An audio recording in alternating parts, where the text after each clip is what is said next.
discussion. Dominic Beggen, our colleague in political science, has arranged our guest speaker today, Professor Sam Lehman-Wilzig from Bar-Ilan University in Israel.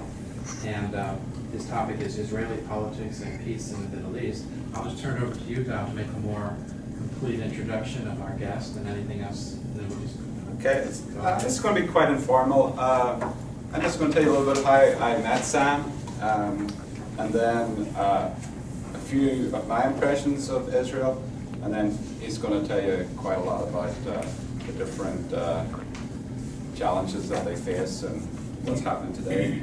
I met Sam about 6 or 7 years ago. I was on a Fulbright to Israel, and he was one of the lecturers at Bar-Ilan University. Basically, we went to the different universities and they picked the best and the brightest. You're the best and the brightest, Sam. And that'd be you. And so we started a relationship, and when I was teaching at Lamar about 4 years ago, we were able to get some grant money to bring Sam over from Tel Aviv, Bar-Ilan University in Tel Aviv. And then just so happens that this year I'm on the Lyceum Committee. We're bringing in guest speakers. So we're benefiting because of the Lyceum Committee, because Sam was on a sabbatical at the University of Maryland, and I was able to talk him to come in this week because they're on their spring break this week. I think as far as a quick impression of Israel, from my point of view, I've been to Israel 3 times, and each time I go I realize how much I don't know. Extremely complex society in every way possible. Very, very dynamic.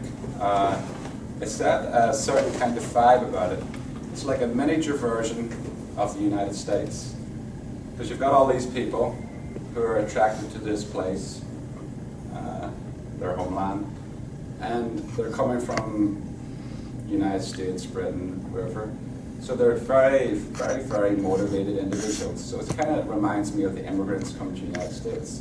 And I see that for myself a lot, because you're very motivated and driven.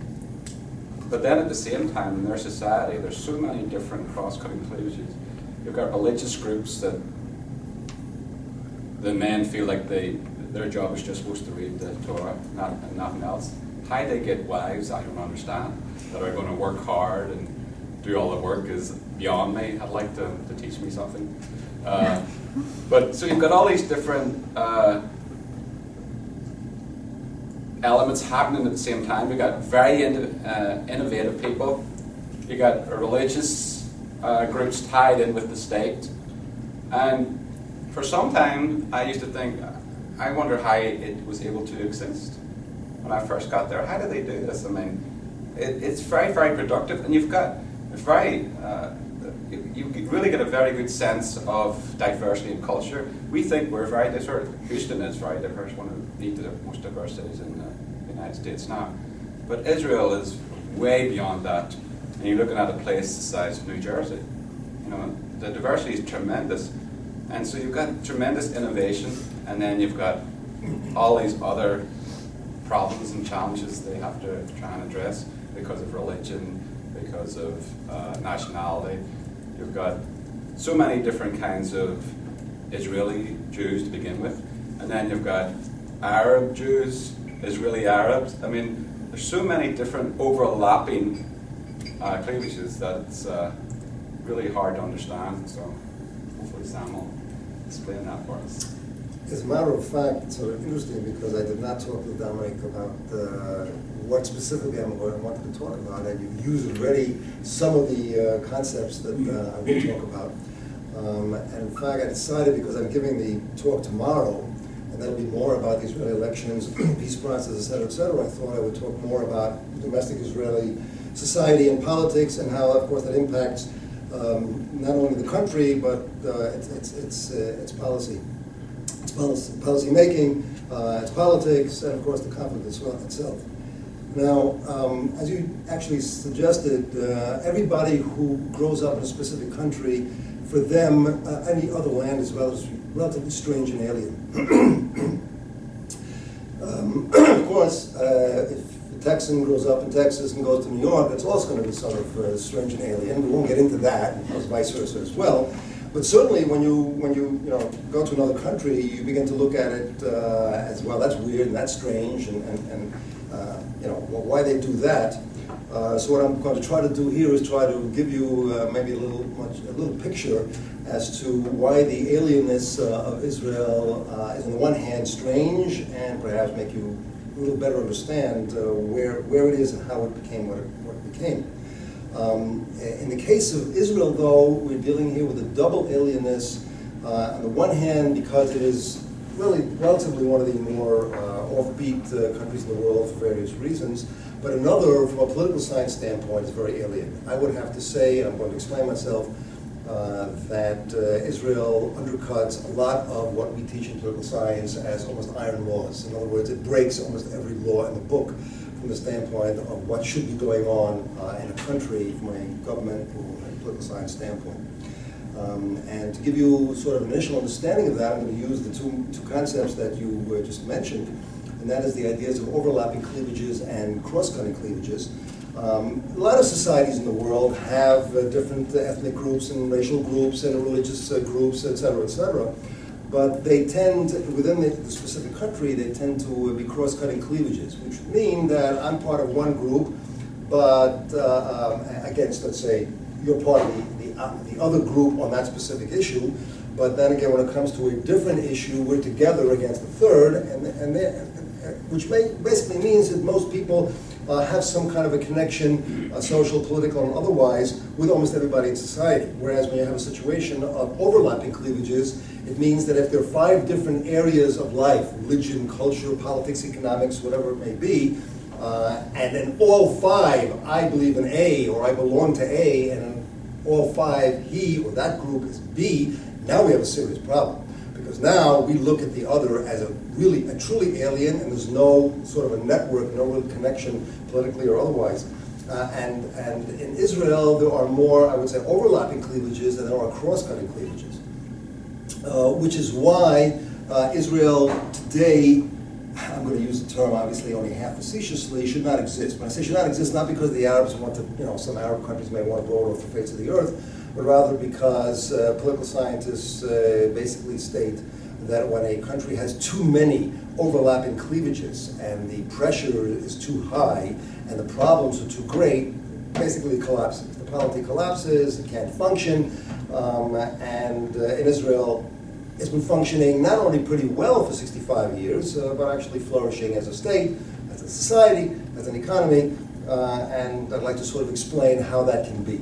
And through that, we'll sort of hopefully get to understand a little more what Israel is all about. I'll first briefly enumerate the major cleavages, the major schisms in Israeli society, and then get a little more into depth regarding each one. The first one is the most obvious, and that's the national identity. You have 80% of Israel are Jewish, Israeli Jews, versus a 20% minority society of Arabs. But even within the Arabs, and again, it becomes very, I'm going to make a lot of generalizations, but we don't have the time to get into details. That's a whole course just to try to detail the various nuances. But even if you take a look at the 20% Arab population, we're talking about Muslim Arabs, Christian Arabs, Bedouin Arabs, and then we have Druze who are sort of Arab, not Muslim, a different group altogether. That's just in the 20%. But still, they are usually lumped outside of the Druze. The Druze are somewhere in the middle, not really lumped with the Arabs. That is definitely a major cleavage. The second cleavage in Israel is a socio-ethnic cleavage. We have on the one hand the Mizrahim, Jews who came from the Arab countries, who are more lower class, and the Ashkenazim, those who came from America, Europe, Russia, from the Western world. And they were the Jews who basically founded the state back before 1948, in the beginning of the 20th century, and that is definitely a socio-ethnic cleavage that has been going on for quite a long time. A little later I'll discuss what is happening to it recently. The third cleavage you mentioned, and that alluded to, and that's religion and state. On the one hand, you have 2 different groups within the religious sector, I repeat, 2 different groups of the religious sector, one being the ultra-Orthodox, who are either non-Zionist or even anti-Zionist. They don't believe in the Jewish state because the Messiah first has to come. On the other hand, the other religious group is a very, very ultra-nationalist Zionist group. Those are the more modern Orthodox. They're the ones who look like I do, with a sort of a kippah yarmulke on the head, whereas the ultra-Orthodox and Kemistim, they're the ones who walk around with the black hats, the black suits, the black, black pants, and everything else is white. White socks, white shirts, etc., etc. And the ultra-Orthodox, the Orthodox Zionists serve in the army. The ultra-Orthodox don't serve in the army. And that's just the religious group, as opposed to more traditionalists religiously, and of course secular Israelis as well, who have a totally different conception of the idea of religion and state and what the Jewish state should be all about.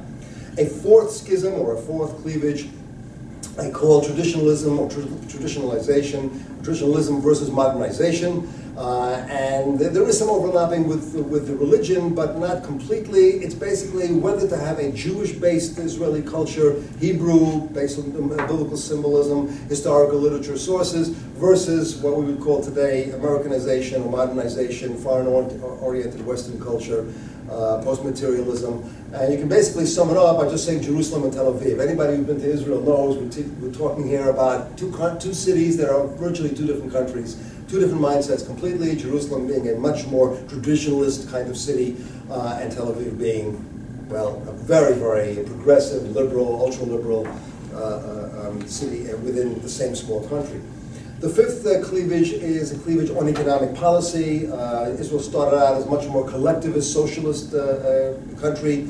It has turned in the other direction in the last 25 years into a much more laissez-faire, liberal, free market, capitalistic kind of economy, but yet there are those who think it's gone too far, and later I'll explain what I mean by that. So there are the left and the right on an economic perspective as well. A sixth cleavage, and of course one of the more important ones, is war and peace. Those who stand for the greater Israel, hardliner foreign policy hawks, against those who are willing to have territorial concessions and consider peace treaty doves, if you will.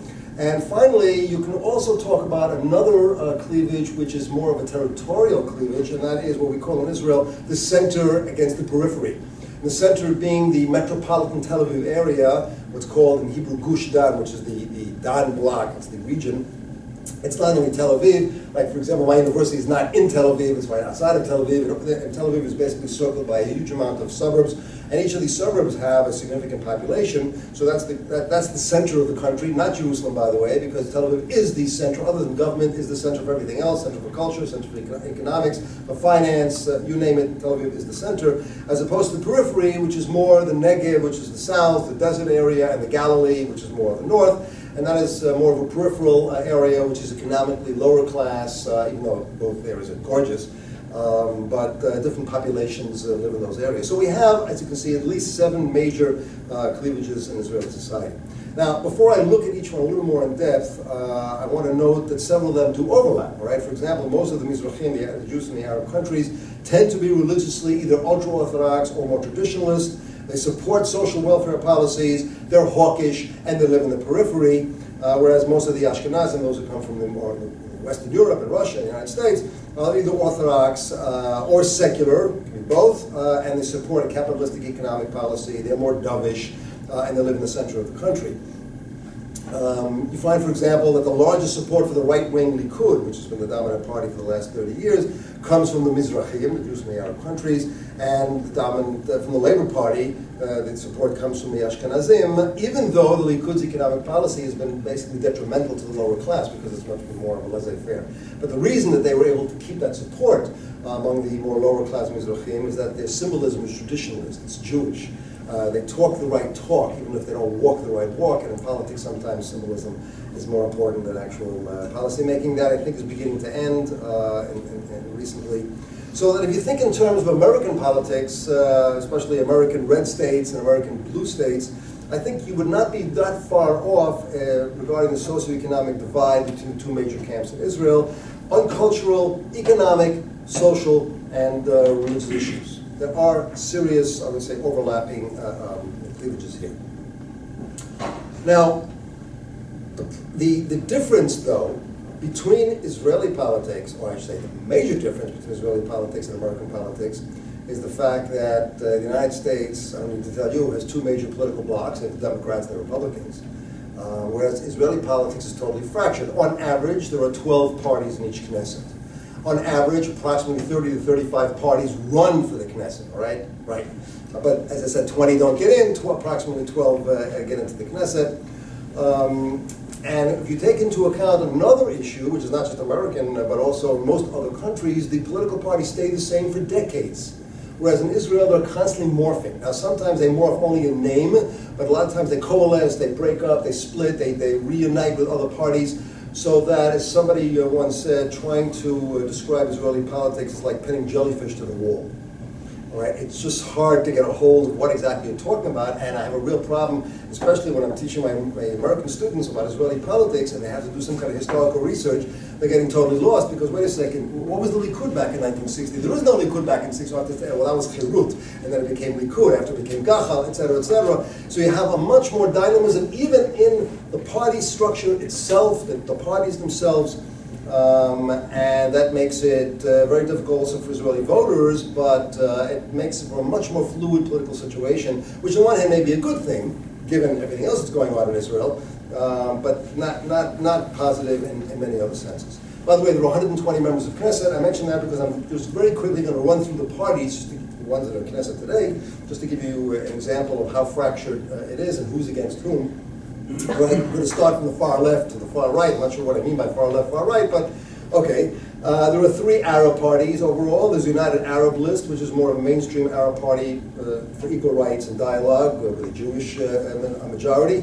There's the Communist Party, which is a combination of Jews and Arabs together, but it's considered much more of an Arab party. And then there's Balad, which is an anti-Zionist, irredentist party, which, if you had to compare it to the United States, would be probably closest to the Communist Party in America, which has been put on a watch list over the years and has to register and all the rest. And it's come several times close to being actually disqualified, but Israeli democracy, in that sense, is very, very strong, and it allows this anti-Zionist party to continue running. And the 3 parties, the Arab party together, always get 10 to 11 seats in the Knesset. Again, 120, so we're talking here approximately 9 to 10%. Which, by the way, is only half of their percentage of the population. And the reason that they only have half of a lot of the Arabs don't vote.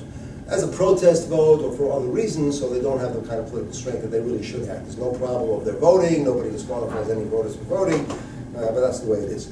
Moving on to the Zionist left, we have a Meretz party, which now has about 6 or 7 members of Knesset. That's the Zionist Peace and Social Welfare Party. Then we move on to Labor, which was the former dominant party in the first 30 years in Israel, 1948 to 1977. Today it's mildly social welfare, pro-peace, but doesn't demonize the settlers in the West Bank or in Judea and Samaria. Today they have 15 members of Knesset. Then we have Hatnuah, which is a new party set up by the former head of Kadima, which was the party that Prime Minister Ariel Sharon set up when he was Prime Minister. And I think, correct me if I'm wrong, there has never been a case in world history, in any democracy in the world, where a prime minister in the middle of his tenure literally leaves his own party and sets up another party. Try to think of one. I can't think of a situation like that, which he did about 7 or 8 years ago because they didn't want, his own party didn't want him to disengage from Gaza. So he set up the party Kadima, which lasted for about 7 years, and then it's basically falling apart now, and then she left and she started her own party for the peace process. She's trying, Tzipi Livni, she's trying to, once again, get the peace process moving. They have 6 seats in the Knesset. Kadima, which had 28 seats in the previous Knesset, has only 2 in this election, so they basically have disappeared. And the big surprise, in the Israeli elections a couple of months ago is the new party called Yesh Atid, which in Hebrew or in English means there is a future, which is nice to know. And that is a brand new center party set up by a very famous in Israel TV and newspaper columnist by the name of Yair Lapid. And this party is demanding several things: drafting the ultra-Orthodox into the army, because up to now they don't serve in the army; electoral reform in order to make Israeli politics a little more governable. I'll get to that a little later; and also lowering taxation on the middle class, which is really carrying a very big burden. It was a huge surprise. It won 19 seats. All right, so that is now the second largest party in the Israeli Knesset. By the way, Israel, there's another curiosity, Israel leads without a doubt, I mean, I haven't really taken an in-depth survey, but without a doubt leads the world in the number of journalists who have become political leaders in the state. There's another leader of a party by the name of Shali Yachimovich. She's the leader of the Labor Party, who was a former journalist.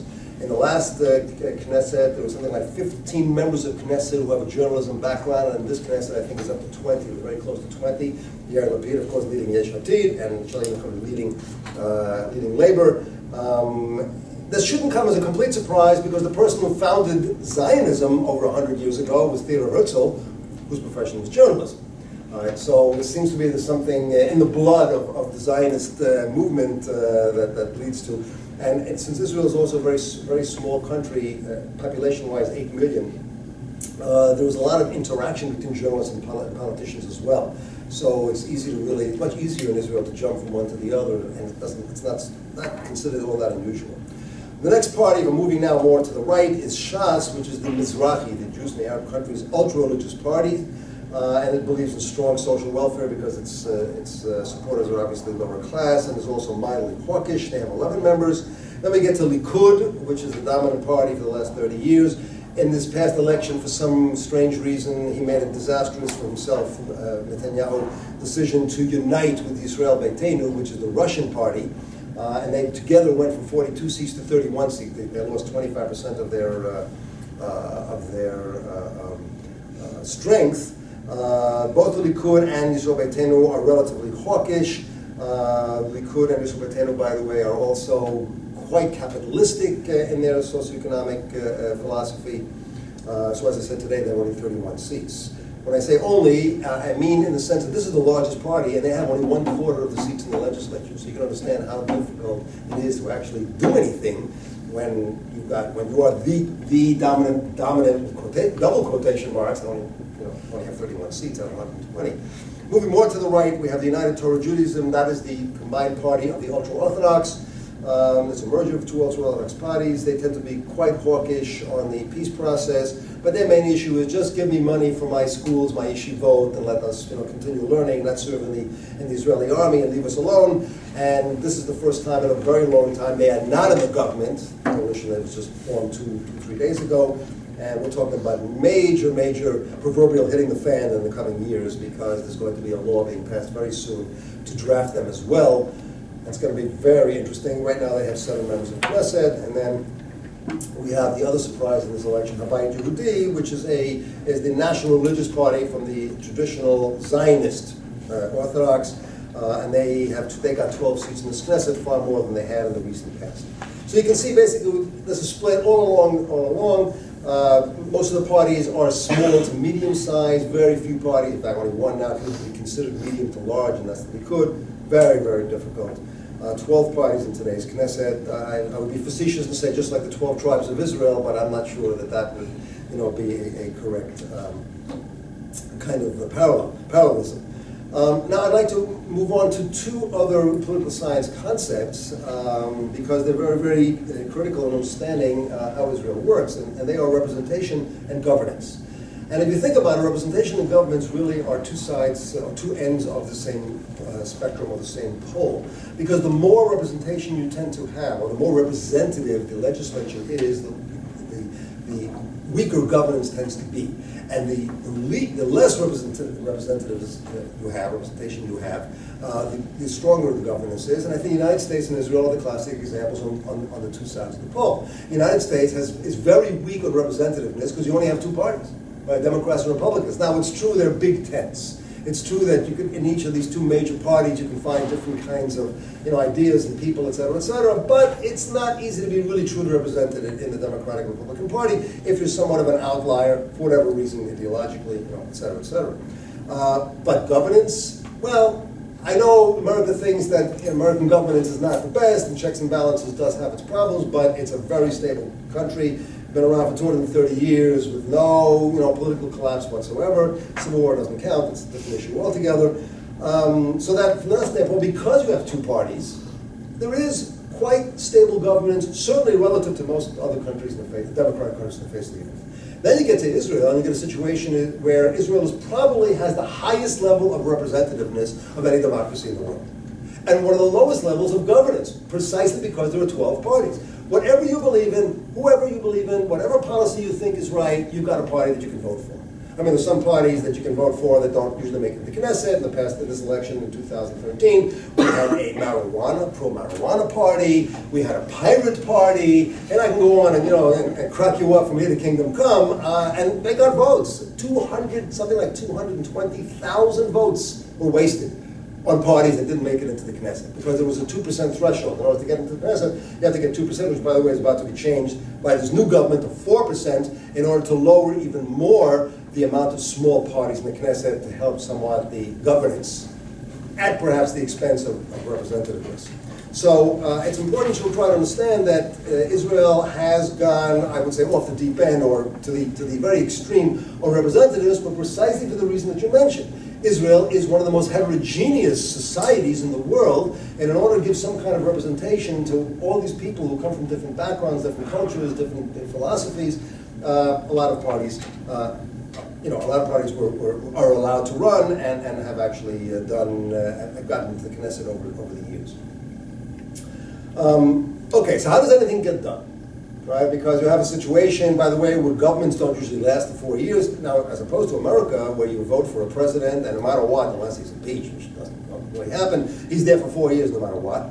And you have congressmen who are there for 2 years, senators who are there for 6 years, and that's it. In parliamentary system, of course, you can have a vote of no confidence anytime the government can fall, a new government can come into being. And this past government was the first one in about 20 years that actually lasted the full 4 years, because usually governments last 2.5, 3 years, which is another problem of governance, as you can see. And with all that going on, the question really is, so why hasn't Israel collapsed? Why does it still actually survive?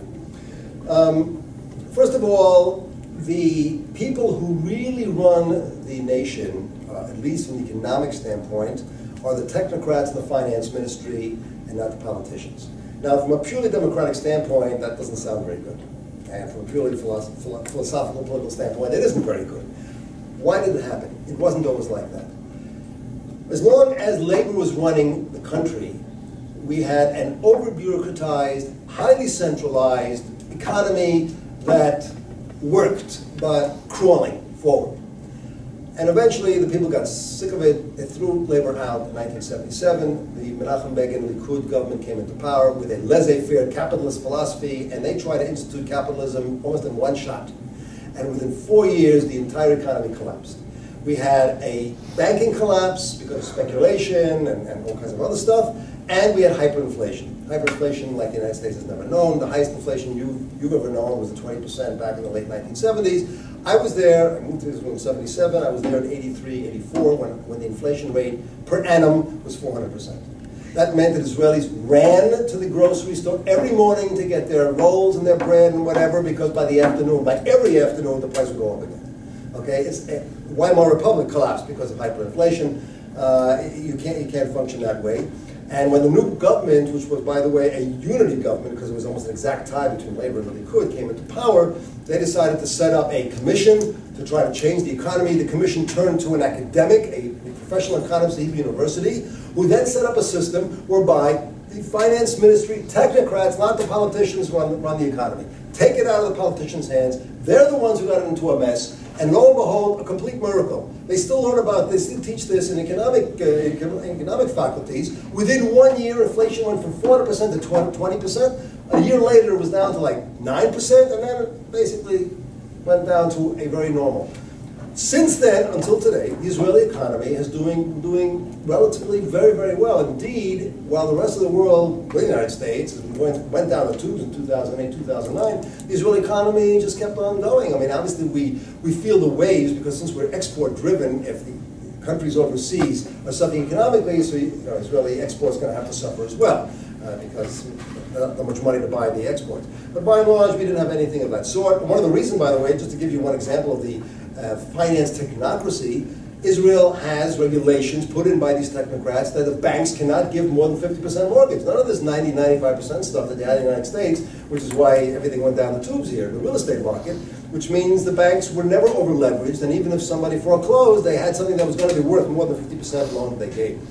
So from that standpoint, economically, Israelis really don't have that much to complain about. I'm not saying there aren't ups and downs. Second Intifada really hurt the economy, but that was not a policy-driven mistake. That was obviously a more objective, foreign policy or whatever else you want to call that kind of mistake. The second stabling factor in Israel, I would call societal cultural. In political science parlance, or maybe sociological parlance, we call that social capital. Israel has an extremely high level of social capital. What that basically means is that the citizenry is highly involved in all kinds of aspects of Israeli society that deal with moving the economy forward, moving society forward, et cetera, et cetera.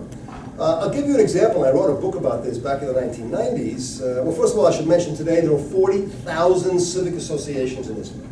And we're talking about a country of only 8 million, all right? And they do all kinds of incredible work on a social level, like third sector, between the society down below and government above. But what Israel did in the late 1980s and 1990s, when a lot of Israelis felt that they weren't getting the social services that they wanted, Israelis, they basically set up a black, what I call them a black society. What I mean by black, I mean by alternative, illegal, quasi-legal, semi-legal, whatever you want to call it. I'll just give you some examples. And I won't go into detail what they are. If you have questions later, I'm willing to answer. Gray education, gray medicine. They call it gray mostly because it was on the borderline of whether it was legal or not legal. Right? Gray medicine, black market, pirate television and radio. Israel only had one television station until 1993 and only had basically 2 radio stations until also 1995, 96. So Israeli citizens, for example, set up pirate radio stations. In 1995, I have a colleague who did this research, 150 pirate radio stations in a small country. I mean, just totally nuts. And it's just an example of all the other kinds of circumventional, do-it-yourself, set up your own social network or social service system that the Israeli public got involved with. Public transportation, the black dollar market, and here's one that political scientists and social science would really enjoy. In late 1980s, Israel does not have a constitution. It has basic laws that it keeps on adding towards a constitution. A bunch of academics, serious academics, full professors, etc., set up a constitutional convention in academia and presented the Knesset with a full constitution and said, here, pass it. Right? Now, the Knesset didn't do that, but they did take parts out of it to add to some new basic laws. So if you have society actually telling the legislature to pass the Constitution, that sort of gives you the mindset. By the way, if you ask why does Israel have this kind of a mindset, my answer is, without getting into too much detail, is for 2,000 years Jews have lived in diaspora under obviously very antagonistic regimes, Gentile regimes, and they've had to learn how to circumvent. And that political culture continues in Israel today. Just because Israelis have their own country doesn't mean you can take what we call diaspora out of their heads. So they're still acting as if they were still in diaspora and we're against the government, or at least the government doesn't do what we want it to do, we'll do it ourselves. DIY in a political sphere. And all of this stuff finally pushed the government to do very serious reforms along a whole host of areas in the 1990s and the 2000s. In one word, although it's not exactly that in every sphere, you can call it privatization. Massive privatization, taking a lot of the services out of the government and moving it into more of the private sphere. And this leads us back to our cleavages. Okay, and now I can basically start explaining to you how they work and why they don't collapse the society. I'll start with the socioeconomic cleavage that's tied to the ethnic issue. All right, you can divide Israel today into 4 ethnically clear socioeconomic classes. I'll repeat, ethnically clear socioeconomic classes. Now there is, of course, some hyperbole here. There's some generalization, but by and large this works. The poorest in Israel are the ultra-Orthodox, and they're the poorest for 2 reasons. A, they don't work. Well, most of them don't work, and if they do work, it's they're sending their wives to go out and work. And B, because they average 8 children a family. Yes. And they get married at the age of 18 or 19, okay? And I'll get back to that in a minute. The second, moving up the socioeconomic ladder, is the Arab sector, which is also relatively poor. There, they have a high level of blue-collar male workers. Very few Arab women work for internal cultural, social reasons. And they average today only, well, I say only, 3.5 children a family, because in 1948, when the state of Israel was established, they averaged 8 to 9 kids a family. And modernization here has really kicked in.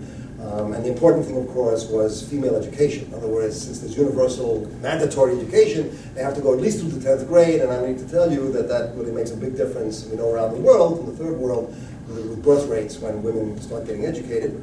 The third group is the low to center middle class, which are mostly the Mizrahim, the Jews in the Arab countries, who definitely have high school, some academic education or vocational education, somewhat lower female participation in the workforce, but not significantly different than the Ashkenazim. For various cultural and historical reasons, they still find themselves not nearly as well off overall as the Ashkenazim, and many work in public service, own small retail businesses as a general rule. And finally, it's not really an upper class, but at least by Israeli standards, the highest class is the Ashkenazim, who are the highest educated and are found predominantly in the free professions, legal professions, health, doctors, lawyers, etc., etc.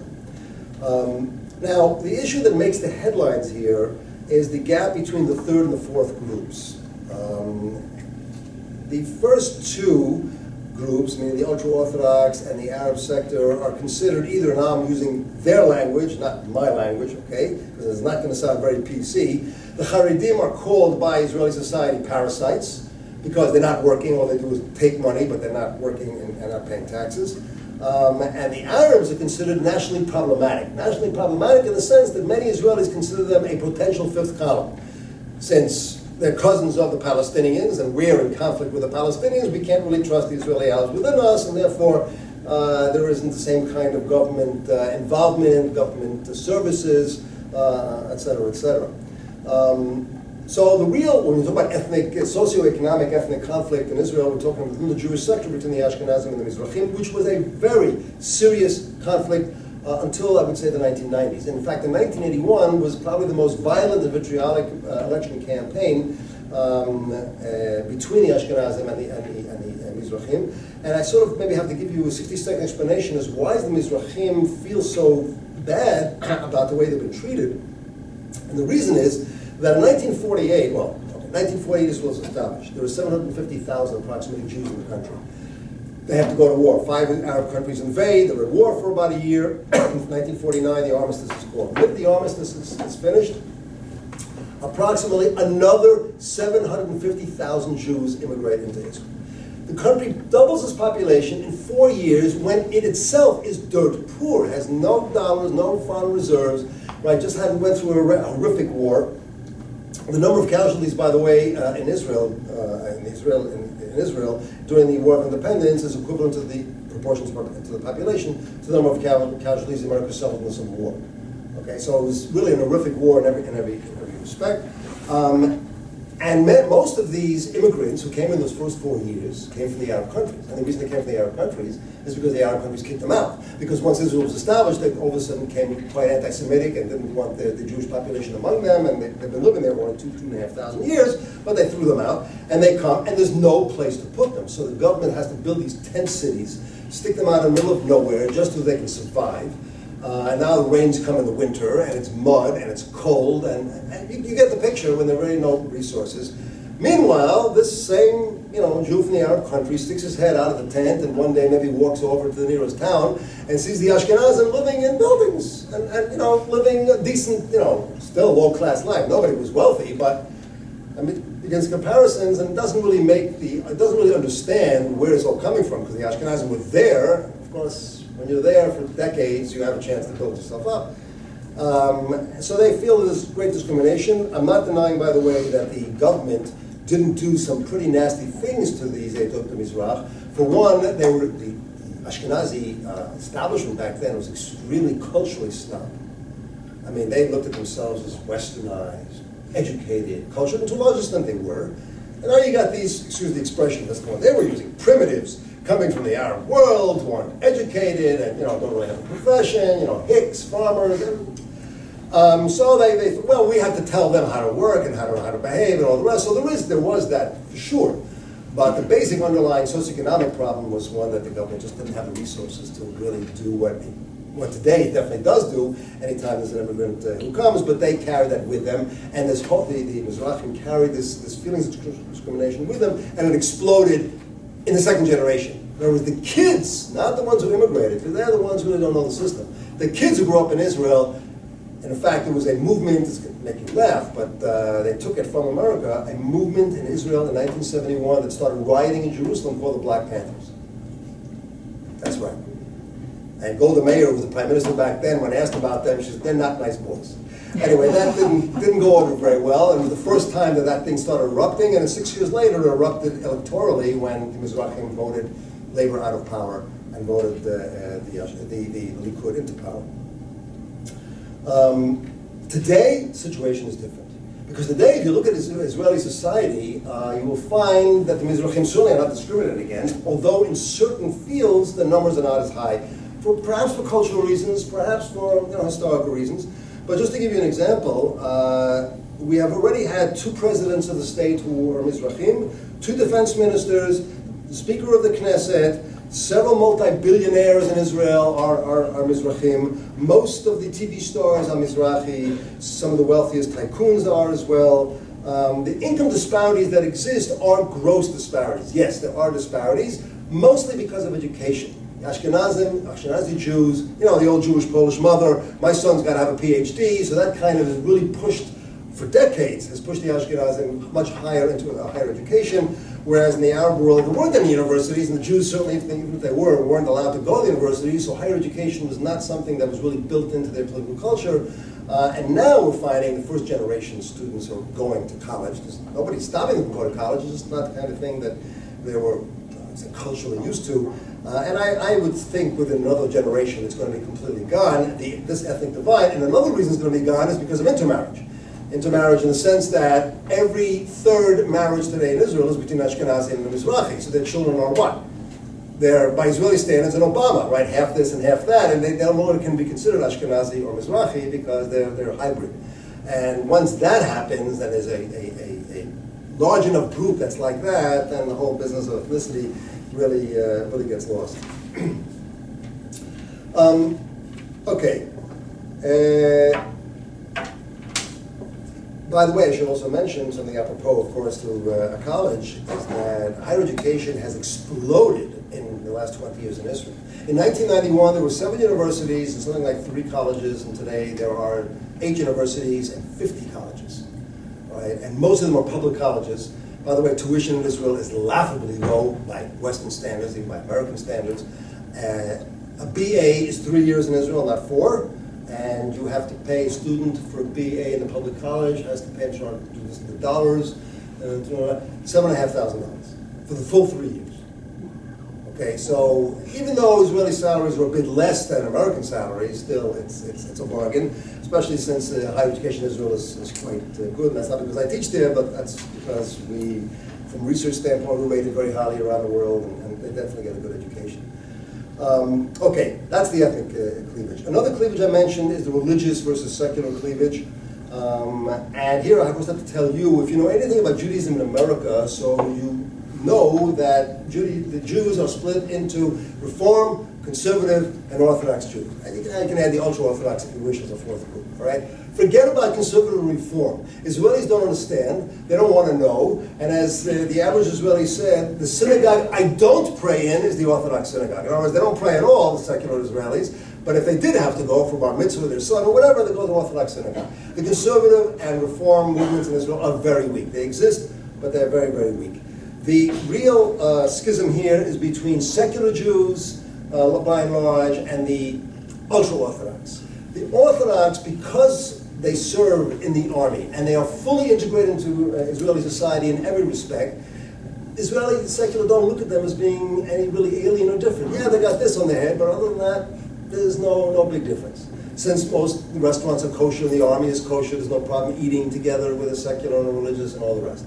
Right, the ultra-Orthodox ghettoize themselves. They don't want to know from modern society. They don't want to know from secular society. They don't want to serve in the army. They don't want to serve in the army for several reasons. A, because the Jewish state is illegitimate as a Jewish state. It's not illegitimate as a state. Right? They are not irredentist, but they don't want to serve in the army. And B, the army is by and large secular, since most people in the army are secular, and they don't want their very religious to be exposed, of course, to that kind of a situation. So that's been a major. They don't serve in the army, and because they don't serve in the army, and I don't want to get into why it's too complicated, they also don't work. Right? It's not vice versa. In other words, they don't work. They basically learn most of their life. in what's called the yeshiva, Jewish law, etc., the wives go to work, at least some of them. Okay, but, and here's the critical issue. You take an 18-year-old who gets married and has 8 children. His children all get married between the ages of 18 and 20, which means that they are at the age of 42 to 45 already grandparents several times over, and by the time they're 50, they've got 64 grandchildren on average. All right? I know people who are not yet 70 who have something like 50, 60 great-grandchildren. Great-grandchildren. Because, just multiply 8 times 8 times 8, and you're already getting into astronomical numbers.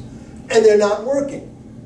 Now, what does that mean? That means that either the government's going to support this humongous number, it does have support, we have child allowance in Israel, but it's not a huge amount of money, or they live very poverty-stricken, but even then, it could work in the first generation, maybe the second, but at times poverty begins to get even worse and worse and worse. They can't even marry them off. For a wedding, you need some kind of a money, but if you've got, as you can see, it just doesn't work. So there's a huge amount of internal economic pressure within the Haredi, the ultra-Orthodox, to start going out to work, and that's why everything has come together in this election campaign. Yesh Atid now is pushing through, and the coalition has agreed to push through a draft law. The drafting of the ultra-Orthodox will not only pull them into the army, but also that enable them to go to work without having to do all kinds of black market circumvention kind of stuff, and then pay their taxes.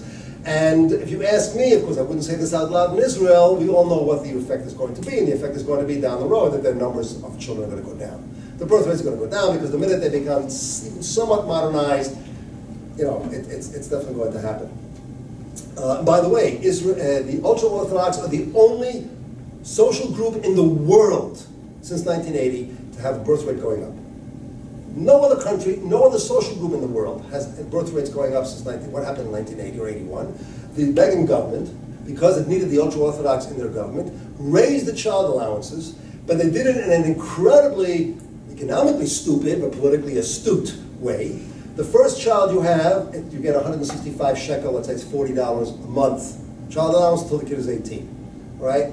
Now, normally, economic logic would be, well, the second child get a little less because, and the third a little less. No, they did the opposite.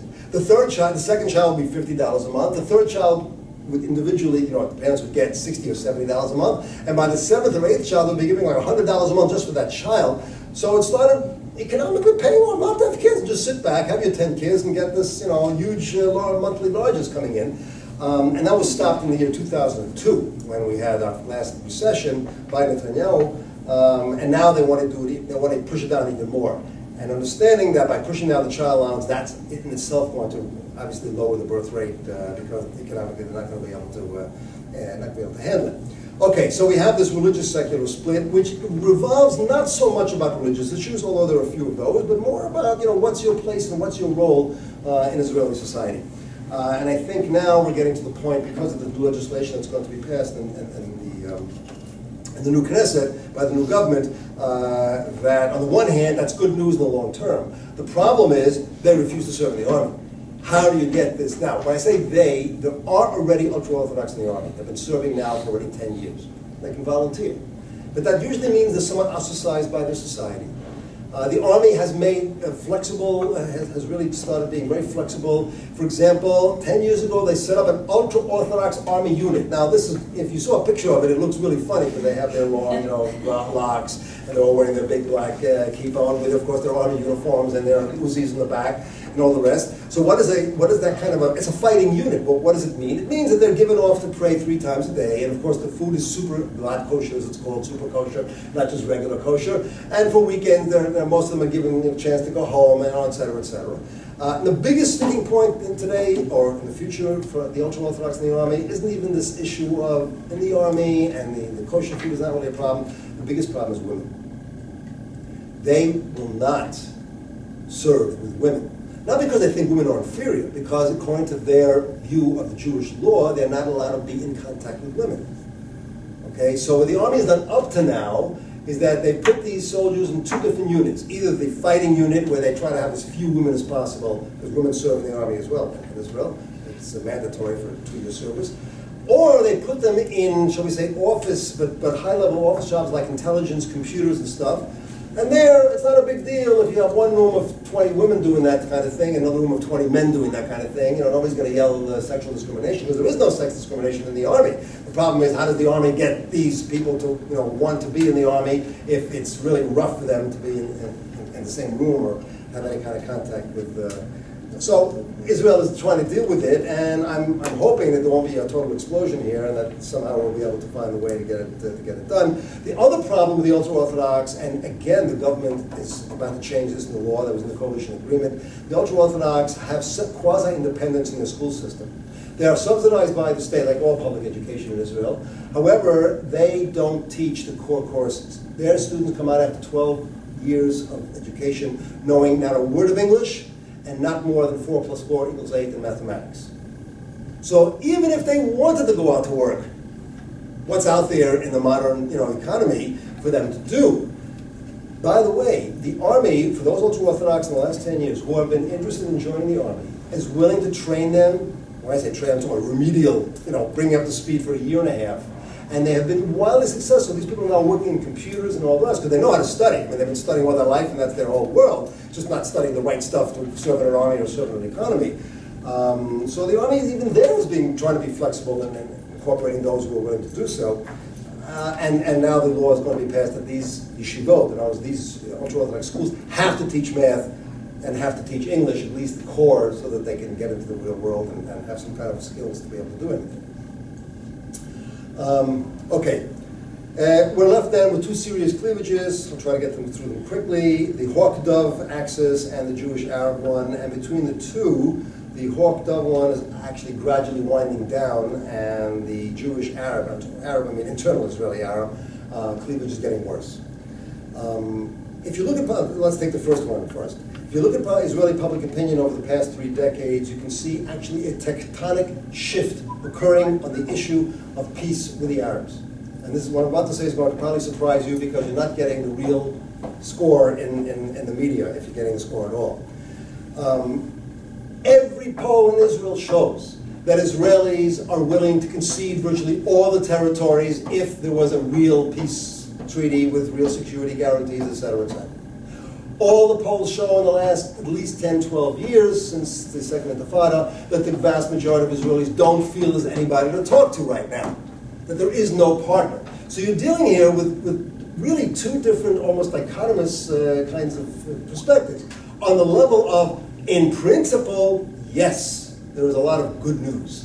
On the level of, in practice, there's a lot of bad news, at least from the standpoint of the perception of the Israeli public as to whether indeed there can be any real peace negotiations, or whether the other side is really also willing to concede, not just us, willing to concede to get to some kind of middle ground, in final final peace.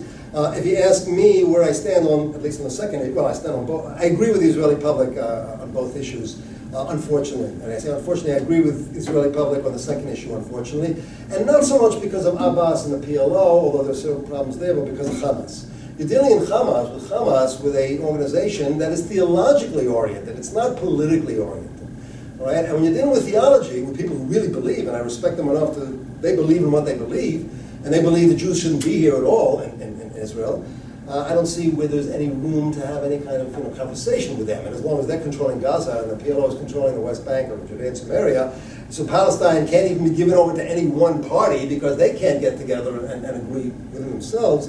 It's very, very difficult. Not to mention, of course, that the entire Middle East is blowing up with the Arab Spring in Syria and Lebanon and everything else going around, which doesn't make Israelis feel very secure about their neighborhood. So from that standpoint, I think they're being relatively realistic in saying that right now. So Obama's trip is, maybe it's a great trip for him, a good vacation, but it's not the most propitious time, although I understand what he's trying to do, to try to get the peace process rolling.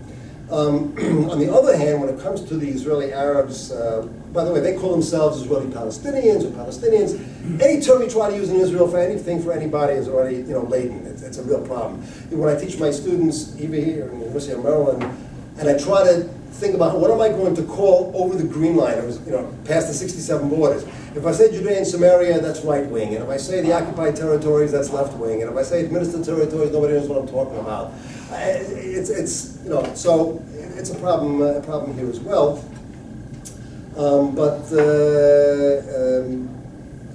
the Israeli Arabs have become more radicalized. Many, not all, have become more radicalized. In great part, I have to admit, because of Israeli government policy of not providing the resources that the Jewish majority gets. If you drive around in the Galilee, you can immediately tell if you're in an Arab town or an Israeli Jewish, or a Jewish town, just by looking at the infrastructure, the streets, the sidewalks, the way the buildings look, et cetera, et cetera. And of course, that would radicalize almost anybody. And Israeli Arab society now, and the parties, as you sort of could have understood, have basically split. There is, on the one hand, growing Islamic fundamentalism. There is the decades of Israeli government neglect. And you also have greater or increased identification on the part of the Israeli Arabs with the Palestinian cause, who are, at least theoretically, the Israeli Jews' enemies. So you can understand how you have a situation here which is not very conducive to the Israeli government coming forward and doing its maximum to try. Now, there are a lot of Israelis, not just from the left, from the center, including myself, who try to convince the Israeli government that you're just breeding future TNT, social dynamite. All right, and as citizens, they deserve at least as much, resources, et cetera, but it's hard when you're dealing mostly with a right-wing government, and of course with a society that has so many other pressing economic issues and other issues. So that, I think, is the only cleavage that probably internally is getting worse. Most of the other cleavages, the religion and state, looks like it's getting better. The ethnic, social ethnic, internal Jewish, Ashkenazi, and Mizrahi is getting better. The economic cleavages are definitely getting better because, I shouldn't say they're getting better. Unfortunately, let's start this way. The privatization I talked about, the reforms, have totally changed Israeli society, and it is today a completely modern state. If you went to Israel and just drove around Tel Aviv or any other major city in Israel, you would feel that you are in the West. Now, here and there, you might see a camel somewhere on a hilltop, right? And you realize, well, this is not Texas or whatever, but it's completely modern. The problem is, and this is an issue that Americans are grappling with today, that this privatization has led to Israel is number 2 in the world after the United States in economic inequality. Inequality, all right? And what we call the Gini index, economists call the Gini index, is the gap between the poor and the rich is greater in Israel than it is in almost any other country in the world. And it's doubly problematic in Israel as opposed to the United States, because the United States has always had any economic inequality, whereas Israel comes out of a philosophy, a socialist philosophy of equality. And now all of a sudden people are looking back and say, holy mackerel, where are we today? This is not the face that we, at least some of them say, this is not the face of Israel that we really expected Israel to be. Okay, I'll conclude just with a very quick remarks regarding the election results. As I said, Yesh Atid was the big surprise, but it shouldn't have been a big surprise because they really pushed the right buttons, as I pointed out to you today, they pushed the right buttons on the drafting of the ultra-Orthodox, changing the election system, and the middle class, lowering the burden on the middle class. And as I said, they got 19 seats. And in the government coalition, I think I mentioned this, they're pushing the threshold from 2 to 4%. They're drafting the Haredim, and I can't believe I'm saying this out loud. I certainly wouldn't have said this 2 months, nobody could have said this 2 months ago, but there is a chance that the next prime minister, not this prime minister is Netanyahu still, the next prime minister of Israel could be Yair Lapid. And it's any Israeli who would have said that 2 months ago would have been looked like you fall on your head. Okay, now he's an intelligent fellow, but since when does Walter Cronkite run for president? I mean, that's the kind of, he's much younger. He's also very good looking. That doesn't hurt in any democracy. And he knows how to talk, and he's glib, and he has great parentage. His father ran the Central Party 10, 12 years ago. All right, so it's not as if he doesn't understand. He grew up at the table at home, talking politics all his life. But Bibi has done really damage within his own party. They're beginning to really wonder whether he's beginning to lose it. So that we'll have to see how it goes. But if Yesh Atid is capable of getting this legislation through that I just talked about, the threshold, the drafting of the Haredim, lowering the burden on the middle class, people are going to view him as definitely prime minister in material. Where is the thorn here? Well, the previous government has left Israel with a $10 billion budget deficit. Or as we say, 40 billion, sounds better, 40 billion shekel budget deficit. It's a big one, even for the Israeli economy. And where is it going to come from? The middle class is demanding lowering the burden. The lower class basically doesn't even pay taxes in Israel. You don't pay tax on the first $1,500 of income, which is not very much at all. So where is it going to come from if taxes aren't going to be raised? But of course, nobody wants to raise taxes. Sound familiar to you already? Yeah, I think it does. So maybe there will be the next political miracle in the Holy Land, because as I tried to show you today, by all laws known to political science, Israeli state and society should have collapsed long ago. But still chugging along, and I would even say even flourishing, so what's another miracle to add to the list? Thanks.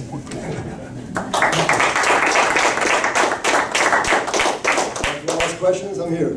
Okay, now I know some people have to leave because you have people You have to leave 4 at o'clock. So if you have to leave, that's fine, no problem. But if you have a question, go ahead. I do have a question. That was so interesting. Thank you so much. I want to challenge your last. I know very little about Israel, just what you said, but I have done quite a lot of work on cleavages in the past. And I just want to test with you your last point, because from what you've described, I would, from a political science perspective, say that one of the reasons Israel has survived with all those cleavages is because it has the perfect institutions for it. So under sort of political science rule of law, what we would say is any society with such multiple cleavages must have consensus-based institutions, totally non-majoritarian institutions, if it's going to survive. And that's exactly what Israel has. And I wonder if its institutional setup is really responsible for allowing that representation. Yes, it's not pro-governance, but you could have majoritarianism and the state would have collapsed under majoritarian institutions. So I wonder if with the non-majoritarian institutions, if they have been the saving grace, as we would expect in political science, of such a multi-dimensional, diverse society. That was my first question, whether your institutions are actually perfect for the state of Israel. My second question was to do with the inequality and everything in the technocrats, because economic policy is obviously about ideas, it's politically driven, and devolving that over to technocrats, is that just an excuse for not having a debate on neoliberalism? Well, today, basically, no, I shouldn't say there's no debate. Okay. I'll answer your second question first. I wouldn't say there's no debate. There is a debate. But and one of the key issues of the debate is, why are they running the show? Why aren't we, the politicians? And let me tell you a very short anecdote. In 1992, Yitzhak Rabin ran for the prime ministership on the platform of changing economic social priorities. Okay? He won the election, barely, but he won. He became prime minister. And he tried to change the socioeconomic priorities, and he didn't succeed. And on the Knesset, during the debate for the budget of 1993, and people still remember this to this day, he slammed down his hand. Beggen, Rabin was usually a pretty reserved kind of individual, and yelled out loud, I'm translating now, who are these Fogelim to tell me, you know, what economic policy should be? And who was Fogel? Fogel was the Director General of the Finance Minister. So he's basically saying, who are these technocrats that are running the show and telling me that I, the Prime Minister, who was elected by the public, to change economic policy, no, you can't do it. And he didn't. I mean, in other words, it just continued, because they felt. Now, I'm not saying that the Finance Minister or the Prime Minister can't change anything, right? There is, in this case, I would say, great harmony in the economic philosophy between Netanyahu and these technocrats in the finance ministry, because they are basically capitalists. They are pro-capitalism, they're pro-laissez-faire free market, and so is he. Okay, so it's not as if there's complete divorce, but absolutely, yeah. Now, insofar as your other point, it's a very interesting point, and to some extent, perhaps one could say that's true. It might be true in the sense that Israeli society hasn't collapsed. It doesn't really help, though, in the sense that the Israeli polity hasn't worked very well. Okay, if you're talking about the very extreme, rioting, revolution, yes, that might be the truth. Because everybody has a voice, you know, they can go to the polls, somebody's going to be able to represent them, so you don't have the kind of, by the way, my first academic book, based on about 10 years of research, was an Israeli public protest. Back in the late 1980s, Israel was #1 in the world in public protest. However, the vast majority, in the percentage of Israeli population protesting, not necessarily the number of demonstrations, although a huge number of demonstrations, and yet the huge number of the protests were nonviolent. And I would say that yeah, because they had parties, they had some kind of representation, okay, but so that explains why Israeli polity hasn't collapsed. It doesn't, though, help very much in having the Israeli society function the way a normal Western or normal First World society should function, and that's why the Israelis took things into their own hands, as I pointed out, and began to set up their own alternative social service network. And yet, it's the social capital that you get through that representation. The Western societies are now lacking so greatly. And yes, we have more efficient government. Yes, we have more majoritarianism. But what are we really lacking? We're lacking representation. And that's the big crisis, is one of legitimacy. Yes, there's governance, but we are having a crisis of legitimacy. We're having a crisis of representation. We've got a crisis of social capital. Well, I'm not sure that's the same thing. The crisis of social capital is more sociological, socio-political kind of phenomenon, where crisis of representation is pure political. But I can imagine a country or a situation where there's a lot of social capital, but they have nowhere to work within the system. Or I can imagine a system which works very well, but people are apathetic and there's no social capital. Okay, so the two don't necessarily have to go together. But institutions facilitate. If you've got institutional access points, you're more likely to get social capital. That's true. So I would say that Israeli society works probably a lot better than Israeli polity works. Right? Something that one could say about Italy as well.